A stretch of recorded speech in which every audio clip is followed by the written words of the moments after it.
ये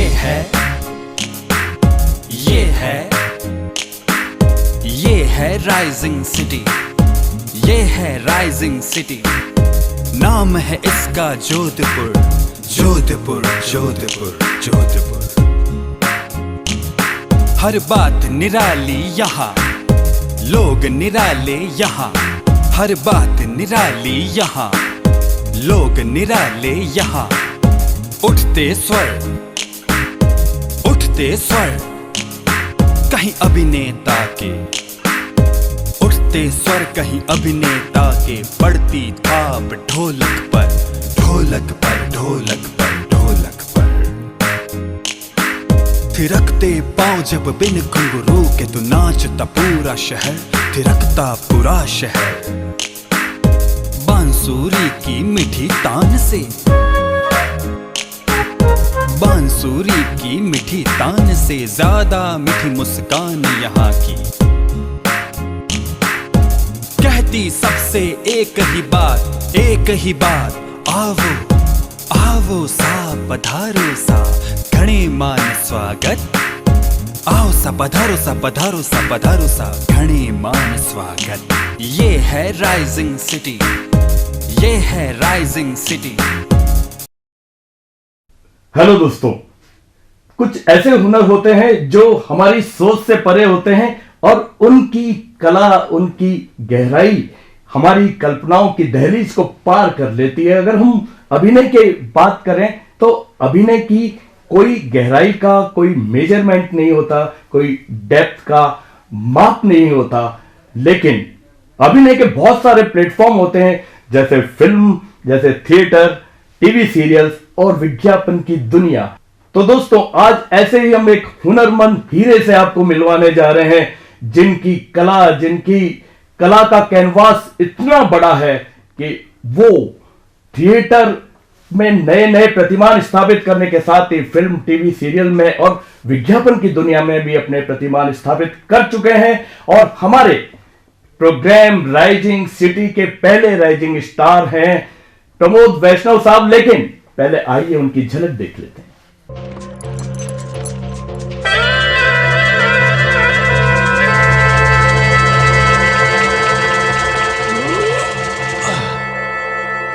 ला बेड़ी दे।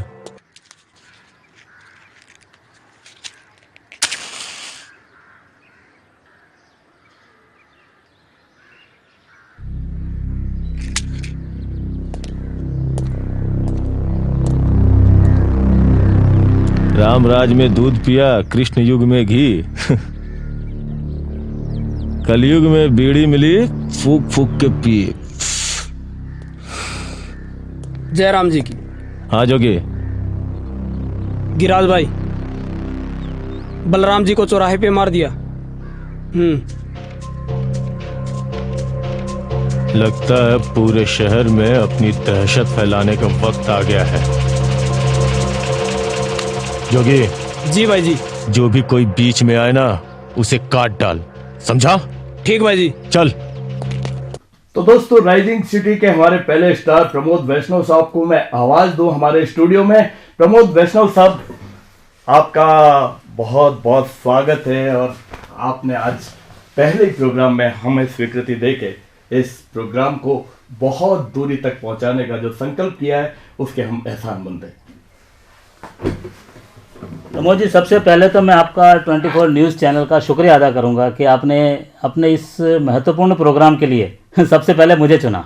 देखिए प्रमोद जी, मैं इससे पहले कि आपकी यात्रा पर बात करूं, लेकिन एक अभिनेता जिसके चेहरे पर, जिसकी बॉडी लैंग्वेज में और जिसके प्रेजेंटेशन में वो बात आ जाती है उसकी बॉडी लैंग्वेज में, और आपको देख के जो खुशी हो रही है और आपकी बॉडी लैंग्वेज में एक विशाल अभिनेता जो बहुत लगातार अभी बहुत तरक्की के शिखर छुएंगे, नए प्रतिमान स्थापित करेंगे। तो इस बात पे मैं आपका स्वागत करता हूं। धन्यवाद। प्रमोद जी, क्या आपको बचपन से पता था कि आप अभिनय के क्षेत्र में कदम रखेंगे, या ये यात्रा का पहला कदम क्या था?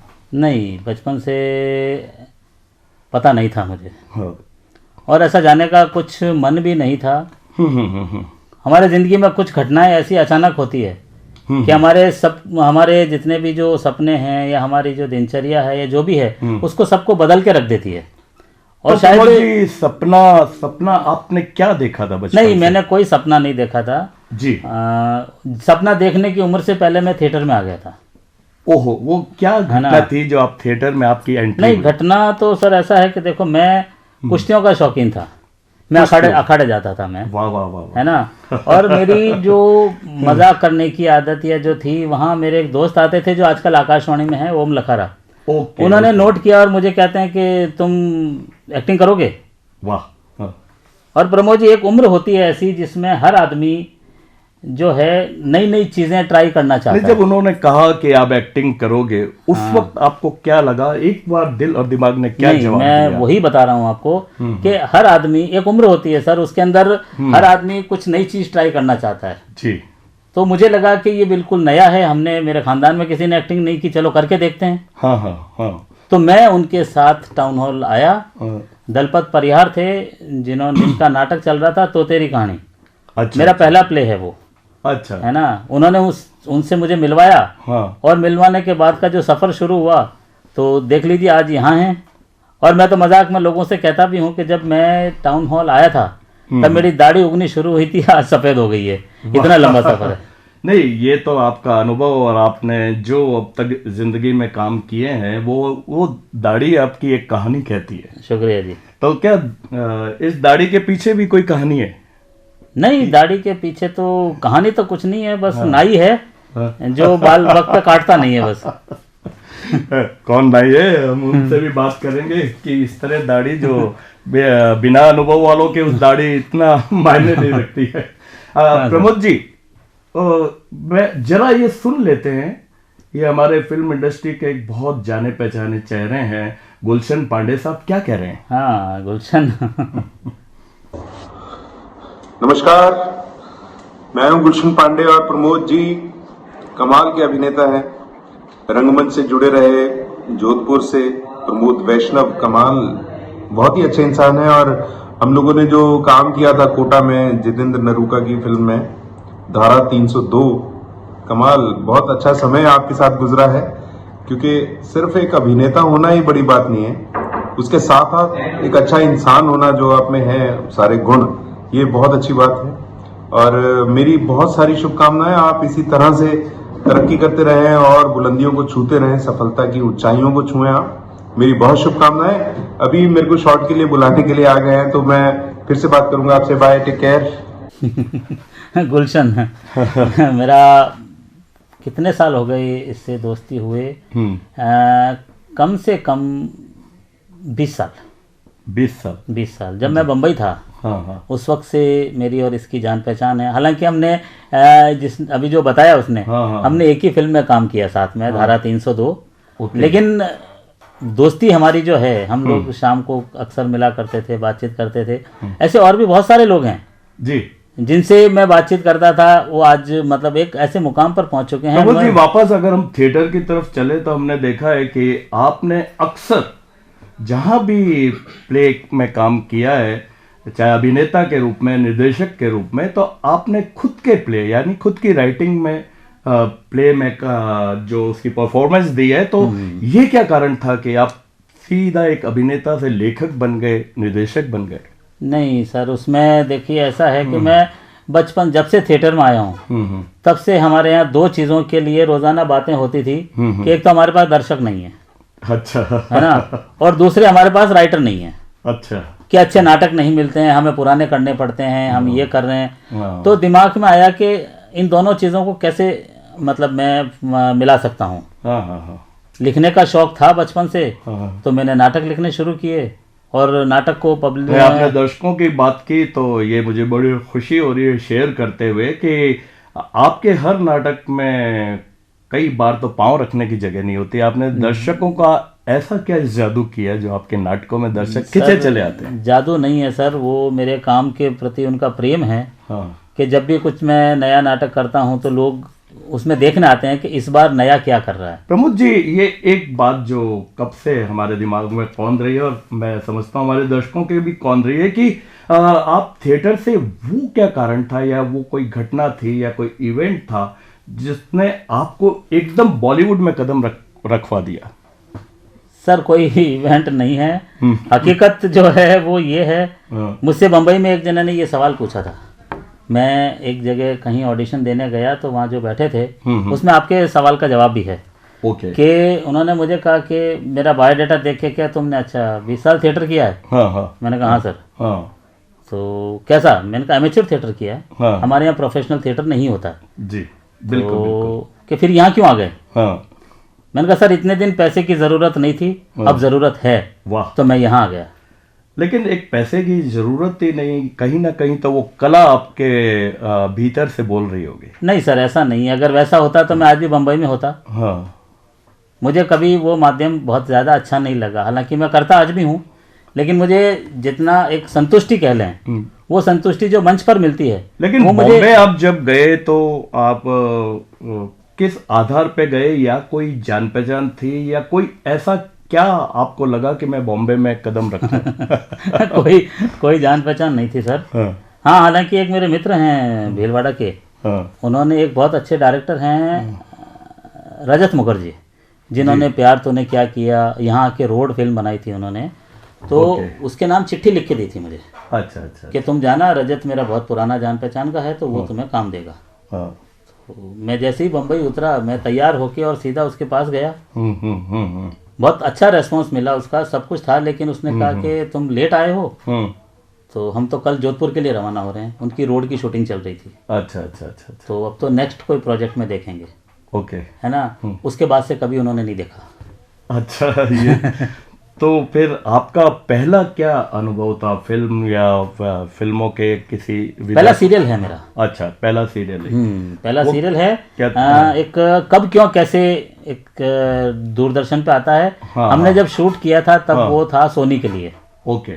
और अभिनव कश्यप जो हैं, जिन्होंने सबसे पहली जो दबंग बनाई थी, दबंग फर्स्ट। अच्छा। वो बहुत बड़ा नाम है अभिनव। वो उसके डायरेक्टर हैं, मेरे मित्र भी हैं अच्छे वो। अच्छा। बहुत बढ़िया। तो उसमें क्या आपको किरदार मिला, और क्या उस किरदार के बारे में थोड़ा सा? वो एक्चुअल में सच्ची घटनाओं पर था। अच्छा। तो सच्ची घटनाओं में ये था कि एक गांव का जो आदमी है, जो इंजीनियर है, हाँ, वो शहर में आके रहता है। ओके। और शहर में भी उसने एक लड़की से उसका अफेयर चलता है, और जस्ट मतलब एक लिव इन रिलेशनशिप जैसा कुछ होता है। ओके। और गांव जाता है तो उसकी वाइफ है। हाँ। जब उसके जो छोटे भाई को जब ये सब पता चलता है, हाँ। तो वो उस लड़की को डोरे डालने की कोशिश करता है, जो मेरे साथ शहर में रहती है। अब प्रमोद जी चलिए, मैं मतलब आपका ये पहला सीन हमने देखा जिसके अंदर ये आप लड़की के बाल पकड़ के खींच रहे हैं, कुछ ऐसा सीन था, वो क्या है? फिल्म है सर धारा 302। ओके। जो कोटा में शूट हुई थी। उसमें ऐसा लगता है आपने नेगेटिव रोल किया। मैं बिल्कुल नेगेटिव हूँ उसके अंदर। और ये लड़की हीरोइन है। ओके।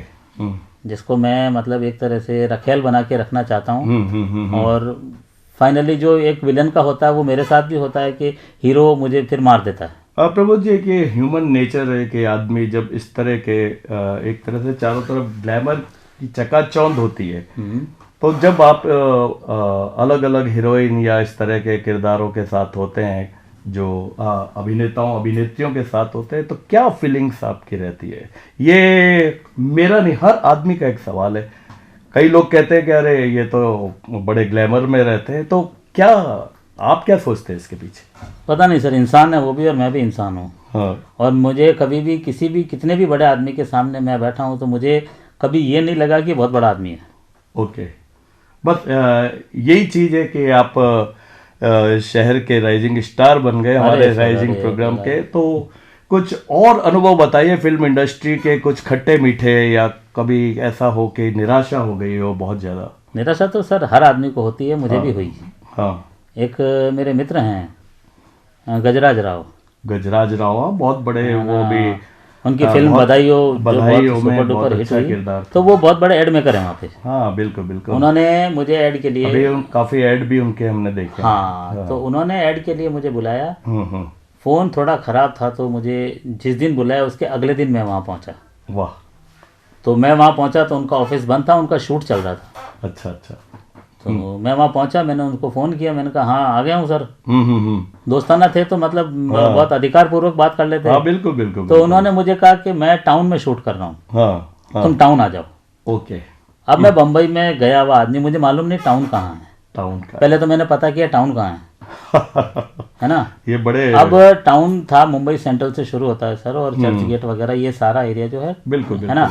अब वहाँ से वहाँ आगे जाना था, बिल्कुल बहुत टफ एरिया। और आगे जाने के लिए मेरे पास न तो आगे जाने के लिए न पीछे आने के लिए मेरे पास पैसे खत्म हो गए। ओहो, ये तो बम्बई संघर्ष की एक तो बहुत बड़ी। ये सबके साथ होता है, तो मुझे बताने में कोई शर्म नहीं है आने कि ये मेरे साथ भी हुआ ये तो है ना।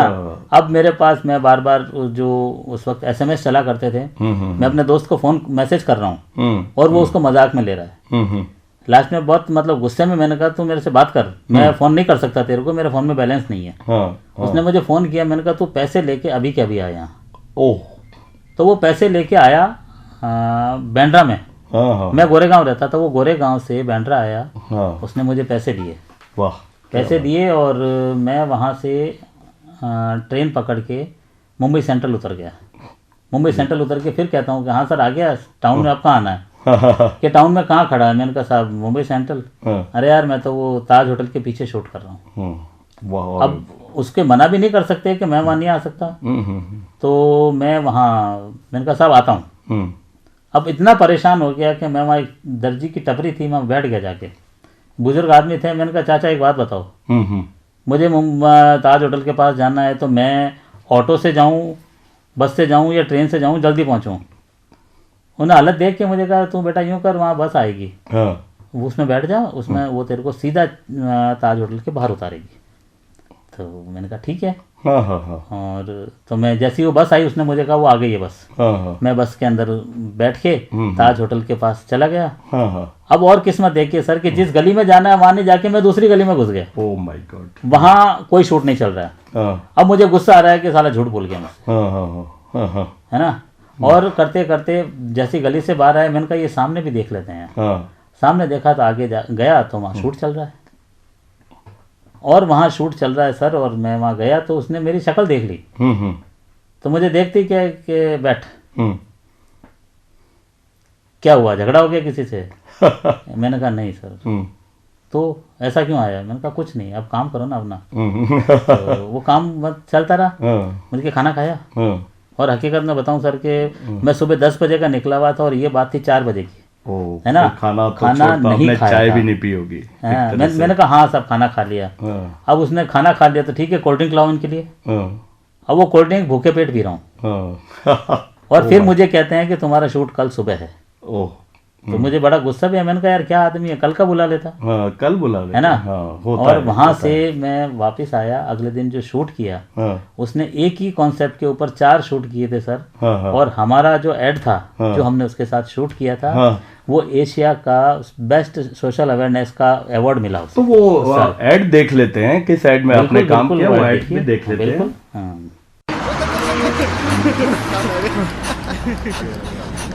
अबे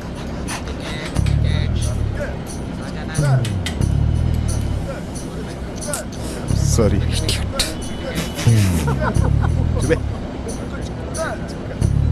क्या हो रहा है ये? हाथ फिसल गया था। तुम लोगों के हाथ जलती अंगीठी और बिजली के नंगे तारों पे क्यों नहीं फिसलते? चलता है ना अंकल, छोड़ो ना। अच्छा, अपनी सगी बहन के कंधे पे कभी हाथ फिसला है तुम्हारा? ओ अंकल, हाथ था, फिसल गया, सॉरी बोलता है। हाथ था, फिसल गया, सॉरी बोलता है। अरे थोड़ी शर्म करो। पहुंचाए हर आवाज आप तक, आज तक। तो प्रमोद जी, गजराज जी आज भी आपके संपर्क में हैं? हाँ सर, आज भी मेरे वो अभी दीपावली पर ही उनसे बातचीत तो देख लेते हैं गजराज जी क्या कह रहे हैं प्रमोद जी के बारे में। बिल्कुल बिल्कुल जी, मैं प्रमोद जी के साथ बहुत साल पहले मैंने काम किया हुआ है, मुंबई में भी, और एक बार हम लोग जोधपुर में शूटिंग कर रहे थे तब भी। और बहुत ही काबिल एक्टर हैं और इनका थिएटर ग्रुप है। नमस्कार, मेरा नाम हैप्पी शर्मा है। मैं शिमला हिमाचल प्रदेश का रहने वाला हूँ और मुंबई में भी काम करता हूँ, एक अभिनेता हूँ। शिमला में मैं खुद अपना थिएटर ग्रुप रन करता हूँ। आज बात करेंगे प्रमोद वैष्णव जी की। वो जोधपुर के रहने वाले, कमाल के इंसान है, मस्त मौला इंसान है।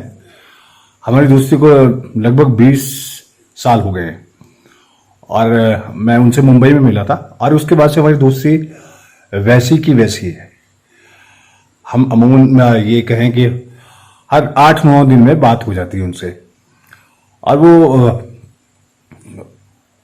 अपना जो उनको नाटक करना होता है या कविताओं का मंचन है, सबसे अच्छी बात यह है कि वो खुद लिखते हैं, फिर उसका निर्देशन भी करते हैं, अभिनय भी करते हैं। उन्होंने काफी बच्चों को तैयार किया, काफी वर्कशॉप्स की हैं, कमाल का काम कर रहे हैं। मैं इसलिए भी ये कह रहा हूं कि हम कोरोना के समय सब ठहर गया था, तब भी वो लगे हुए थे, काम कर रहे थे। और वो ये है कि एक थिएटर वाला लगातार काम कर रहा है और वो सबसे अच्छी बात है, सारा जो फंड्स हैं वो खुद जनरेट करते हैं, कहीं से मतलब ऐसा नहीं है कि उनको बोलना पड़े। वो उनके नाटकों को देख के, उनकी कविताओं के मंचन को देख के लोग खुद उनको फंड करते हैं। वो इसलिए भी है क्योंकि उनका काम उम्दा है, वो कमाल के काम करने वाले हैं और मैंने उनकी काफ़ी कविताएं पढ़ी है, आनंद आ जाता है उनको पढ़ के। मैं उन्हें आने वाले समय के लिए भी बेस्ट ऑफ लक बोलूँगा। वो ऐसे ही नाटक लिखते रहें और हो सके तो एक दिन मैं भी उनका नाटक का मंचन करना चाहूँगा शिमला में। और काफ़ी शॉर्ट फिल्म्स बनाते हैं, डॉक्यूमेंट्री फिल्म्स बनाते हैं, लगातार काम कर रहे हैं, मतलब रुक नहीं रहे हैं। ये कमाल की बात है। मेरी तरफ से उनके लिए उन्हें मैं आदर देता हूँ क्योंकि अगर थिएटर के उसमें देखा जाए तो वो मुझसे सीनियर भी हैं और मैंने उनसे बहुत कुछ सीखा है। मेरी best wishes. Thank you so much. Pramod ji, आपने ज़्यादातर नेगेटिव किरदार किए हैं, क्या कोई ऐसा है जिसमें कैरेक्टर भी बोलता हो, मतलब कोई ऐसा पॉजिटिव किरदार? नहीं सर, पॉजिटिव नहीं किया कभी। अच्छा, इच्छा नहीं होती करने की। अच्छा, क्या कारण है आपको ऐसा? देखिए साहब, हर आदमी के मन में कुछ अपने सपने होते हैं।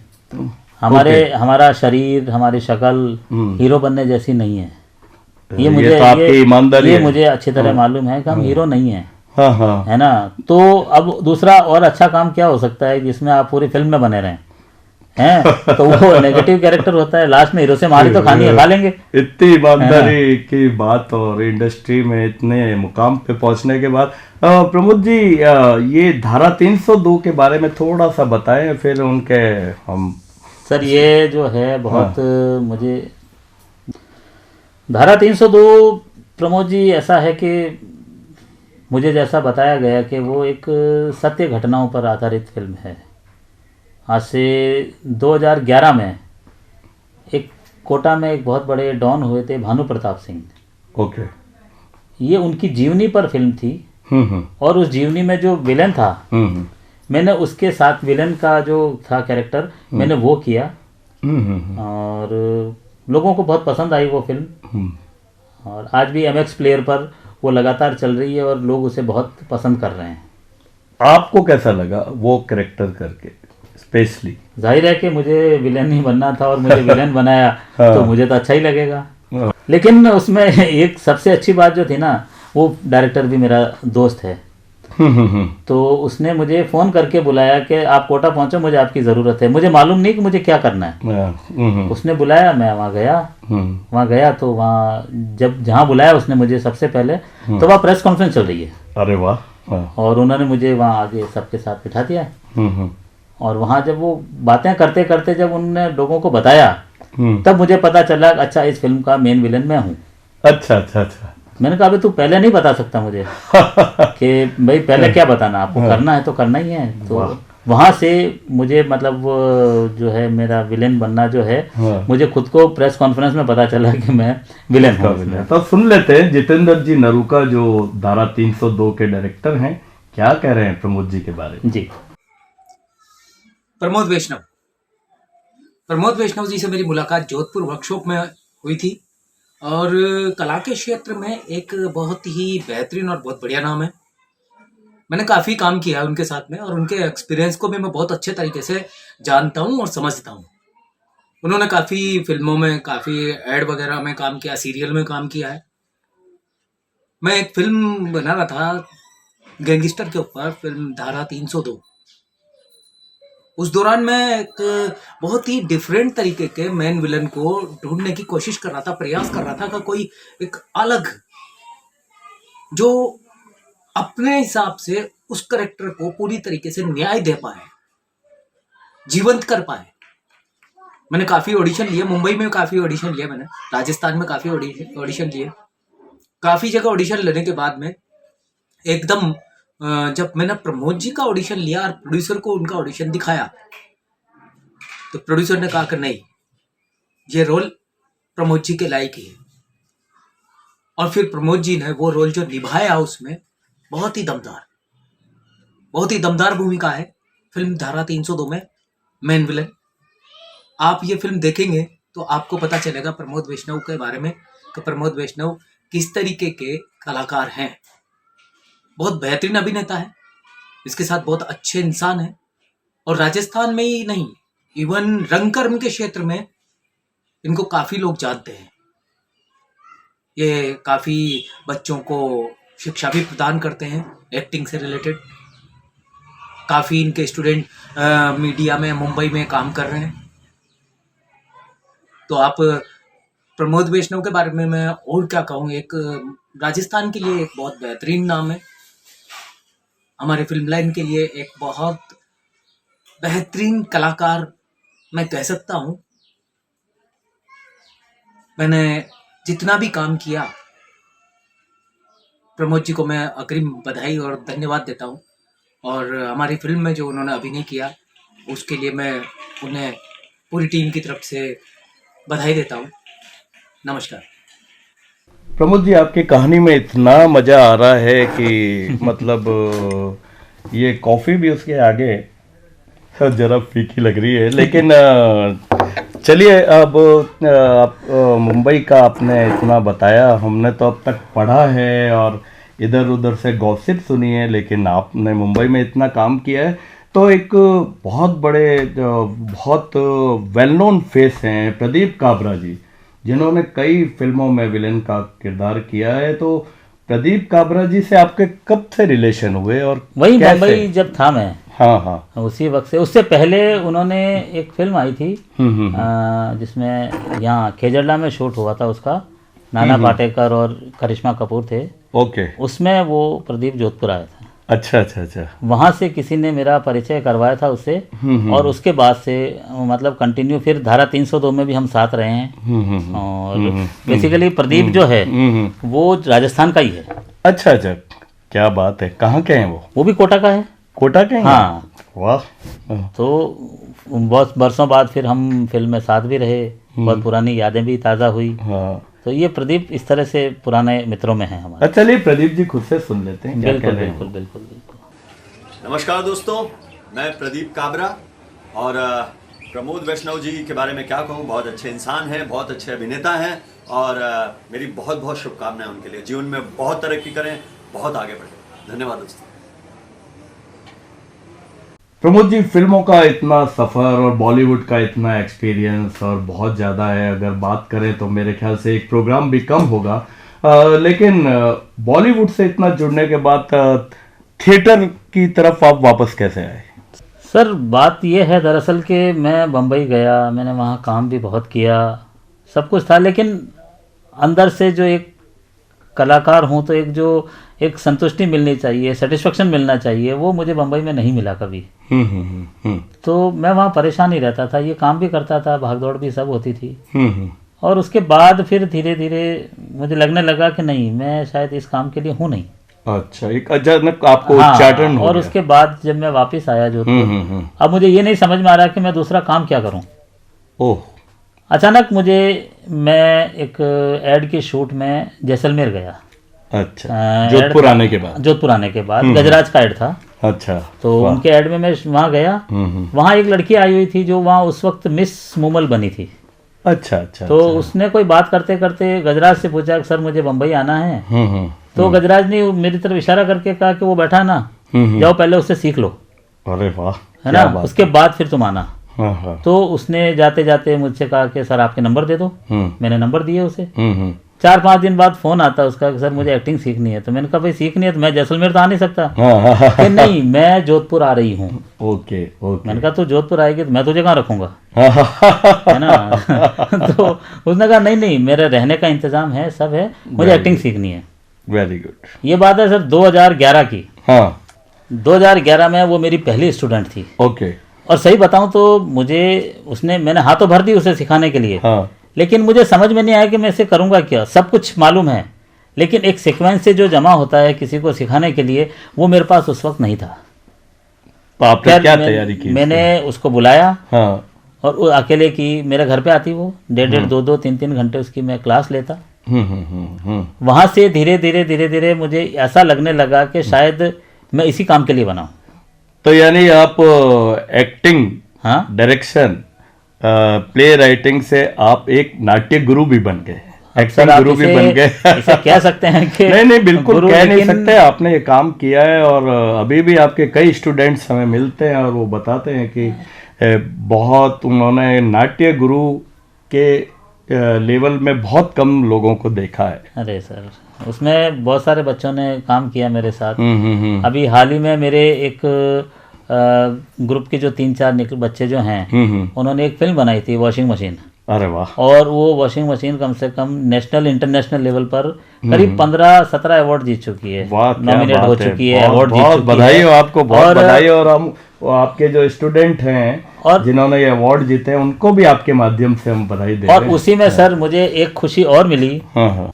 मेरे एक स्टूडेंट है sir, doctor Ankita Patel. Okay. जो अब मुंबई है। फिल्म में काम करने के लिए नहीं। हाँ। उसके हस्बैंड वहाँ रहते हैं इसलिए। अच्छा। लेकिन एक्टर इतनी अच्छी है, जोधपुर से मेडिकल कॉलेज से पास आउट है, वो फिजियोथेरेपिस्ट है। हाँ। उसे अभी एक शॉर्ट फिल्म के लिए इंटरनेशनल लेवल पर बेस्ट एक्ट्रेस घोषित किया गया सर। क्या बात है, क्या बात है। तो प्रमोद जी, आपने बताया कि अंकिता आपकी स्टूडेंट है। जी हाँ। तो थिएटर आपसे सीखा होगा, एक्टिंग आपसे सीखी होगी। बिल्कुल। तो आपने बताया कि अंकिता, और उसको अभी अवार्ड भी मिला है, तो हम क्यों ना अंकिता से ही बात कर लेते हैं। अंकिता जी बताइए। नमस्कार, मेरा नाम डॉक्टर अंकिता पटेल है। मैं एक पीडियाट्रिक फिजियोथेरेपिस्ट हूँ और एक थिएटर आर्टिस्ट हूँ। और मैंने कभी भी नहीं सोचा था कि जो काम मैंने शौकिया रूप से शुरू किया था वो अब मेरे नाम की पहचान बन जाएगा। और ये कहना बिल्कुल भी बढ़ा चढ़ा कर कहना नहीं होगा कि इसका पूरा का पूरा श्रेय प्रमोद सर को जाता है। मैं सर के साथ कुछ 7 सालों से जुड़ी हुई हूँ। और जब मैं उनसे पहली बार मिली थी, मैंने उन्हें साफ साफ शब्दों में कहा था कि मुझे एक्टिंग करना नहीं आता है, लेकिन हाँ स्टेज पे कभी पेड़ बनने का काम मिला तो मैं वो आपके लिए ज़रूर कर दूँगी। और इस पर सर ने हंसते हुए कहा था कि हाँ ठीक है, देखा जाएगा। और ना जाने कब उन्होंने मेरे अंदर ये एक्टिंग का कीड़ा डाला, मेरे अंदर के एक्टर को बाहर निकाला, मुझे मंच पर उतारा और मुझे उन तालियों की और उन तारीफ़ों की आदत डलवा दी कि अब मैं सोच भी नहीं सकती कि मेरा जीवन उनके बिना कैसा होता। जो भी आज आत्मविश्वास है मेरे अंदर, वो सिर्फ और सिर्फ थिएटर की वजह से है। तो सर ने मुझे बैक स्टेज से निकाल के कैमरे के सामने लाकर खड़ा किया और आज उन्हीं की वजह से 2 महीने पहले ही मुझे एक शॉर्ट फिल्म फेस्टिवल में बेस्ट एक्ट्रेस का अवार्ड मिला। और ये सब सर के मार्गदर्शन के बिना नहीं हो पाता। सर के साथ काम करना एक अलग ही तरह का सफ़र है। उनको कभी भी किसी भी चीज़ से आइडिया आ जाता है और वो उसे अपने काम में इस्तेमाल कर लेते हैं। सर गुस्सा भी बहुत करते हैं, वो हमें डांटते भी बहुत हैं, पर उनकी मनपसंद मिठाई उनके पास ले जाओ तो उतनी जल्दी माफ़ भी कर देते हैं। तो सर और हमारी टीम एक परिवार की तरह है। हम हमारे सुख दुख आपस में बांटते हैं, हम हमेशा एक दूसरे का ध्यान रखते हैं। और मैं खुद को बहुत भाग्यशाली महसूस करती हूँ कि सर जैसे गुरु मुझे मिल पाए। और मैं चाहे जितना चाहे इस बात का शुक्रिया अदा करूँ, वो हमेशा कम ही रहेगा। Thank you so much sir, आपकी गाइडेंस के लिए। मैं आज जो भी हूँ वो सिर्फ आपकी वजह से हूँ। Thank you so much. Pramod ji, आपने थिएटर, फिल्म और कुछ एड में भी काम किया है और उसके बाद आपने नाट्य गुरु भी रहे, नाट्य लेखक भी रहे हैं। लेकिन अभी अभी एक बहुत हमने आपको कई YouTube पे भी देखा और कुछ गोष्ठियों में भी देखा, आपका एक कविता की तरफ रुझान हुआ और इतना बढ़िया कि आप सीधा दिल पे असर करते हैं। कविता सर ऐसा है कि कई बार मैं चूंकि नाटक लिखता आया हूँ और मैं आपको ये भी बताता चलूँ कि मैंने अपने आप से एक कमिटमेंट किया हुआ है कि मैं जब भी नाटक करूँगा अपना लिख के करूँगा। वाह क्या बात है ना। तो लिखने का जो प्रोसेस है वो बहुत पहले से चल रहा है मेरे। और कविता का इसलिए मैंने लिखना शुरू किया कि कई चीज़ें जो हैं उनका कैनवस बहुत छोटा होता है जिस पर नाटक नहीं लिखा जा सकता, लेकिन जो उसमें बात होती है वो बात बहुत बड़ी होती है। आप बिल्कुल सही कह रहे हैं, लेकिन कई लोगों ने, कई बड़े बड़े कवियों ने, कई बड़े बड़े राइटर्स ने कविताओं की परिभाषा इस तरह से कही है कि उसे एक आम पाठक कैसे समझे। आपकी नज़र में, चूँकि आप पोइट्स हैं, तो क्या आप एक लाइन में हमारे दर्शकों को कविता की परिभाषा आखिर क्या है? सर कविता की अगर आप बात करते हैं तो मैं उस तरह का लेखक नहीं हूँ जो किसी भी चीज़ की कोई शास्त्रीय विवेचना कर सके। नहीं शास्त्रीय, मैं सर इतना मानता हूँ कि जो चीज़ दिल से निकलती है वही कविता है ना, वो कविता है। दिल से निकलता है डायलॉग, वो मेरे नाटक का डायलॉग होता है। और मैंने कभी भी कोई बहुत बड़े भारी भरकम शब्दों का इस्तेमाल नहीं किया। लेकिन अब हम लोग जो है उसका संवरण नहीं कर पा रहे हैं, तो आपकी कुछ एक दो झलक कविताओं की हमें। हाँ सर, एक कविता जो मैंने कल लिखी थी, मेरा एक्चुअली में पता नहीं मुझे क्यों लगता है कि लाइफ से मेरा कोई झगड़ा है या, लेकिन जब भी मैं लाइफ में मतलब लाइफ से सवाल करता हूँ कि मतलब ऐसा क्यों होता है।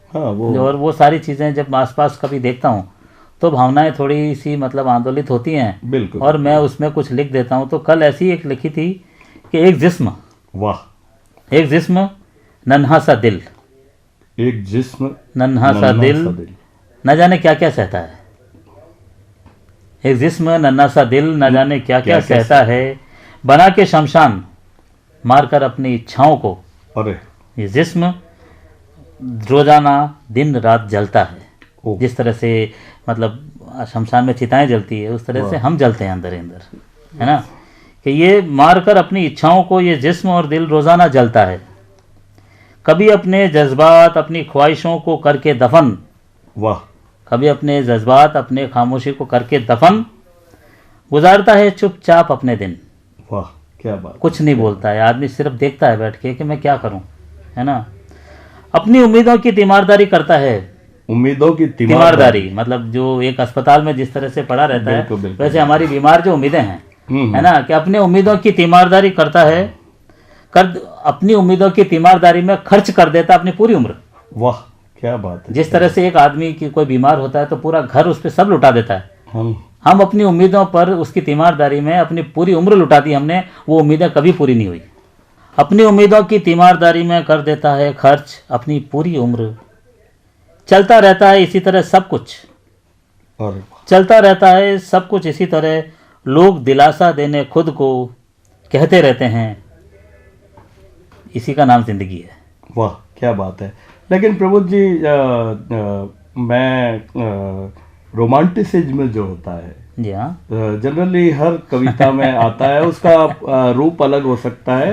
और रोमांटिसिज्म का मतलब कोई एक ही एस्पेक्ट में नहीं है। वो रोमांटिसिज्म एक तरह से हर जगह आदमी रोमांटिसिज्म होता है। तो कुछ एक कविता थोड़ी। बिल्कुल सर, अभी जैसे कोरोना का चल रहा है, अच्छा अच्छा, तो हर आदमी के मास्क लगे हुए रहते हैं, तो इससे कई तरह की चीज़ें दिमाग में आती है। कुछ चीज़ें ऐसी होती है, मैंने 4 लाइनें उसी के ऊपर लिखी थी, वो आपको बता देता हूँ। सुनाइए। कि इस बीमारी ने देखो क्या हाल कर दिया। वाह। इस बीमारी ने देखो क्या हाल कर दिया, दीदार की हसरत इतनी बढ़ा दी कि सड़क पे चलते मास्क में हर चेहरा तेरा नजर आता है। अरे आपने तो मतलब कोरोना में भी रोमांस डाल दिया, रोमांटिसिज्म। इसी खासियत का नाम है प्रमोद वैष्णव।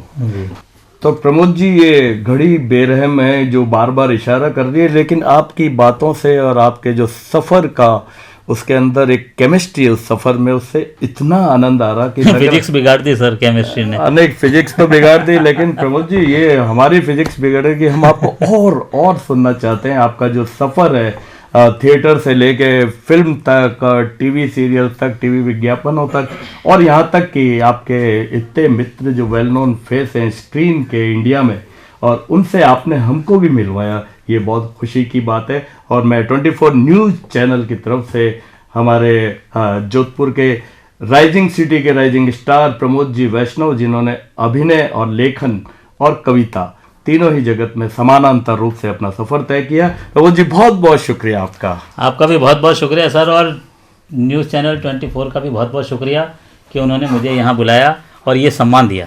बहुत बहुत शुक्रिया।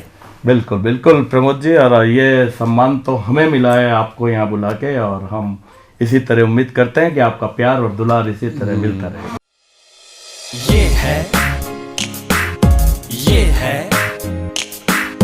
ये है राइजिंग सिटी, ये है राइजिंग सिटी, नाम है इसका जोधपुर, जोधपुर जोधपुर जोधपुर।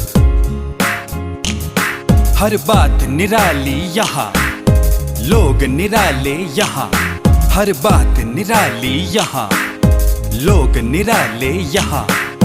उठते स्वर, उठते स्वर कहीं अभिनेता के, उठते स्वर कहीं अभिनेता के, पड़ती थाप ढोलक पर, ढोलक पर, ढोलक पर, ढोलक पर। थिरकते पाँव जब बिन घुंघरू के तू नाचता पूरा शहर, थिरकता पूरा शहर। बांसुरी की मीठी तान से, बांसुरी की मीठी तान से ज्यादा मीठी मुस्कान यहाँ की। कहती सबसे एक ही बात, एक ही बात, आवो आवो सा पधारो सा, घणे मान स्वागत। आओ सा पधारो सा, पधारो सा, पधारो सा, घणे मान स्वागत। ये है राइजिंग सिटी, ये है राइजिंग सिटी।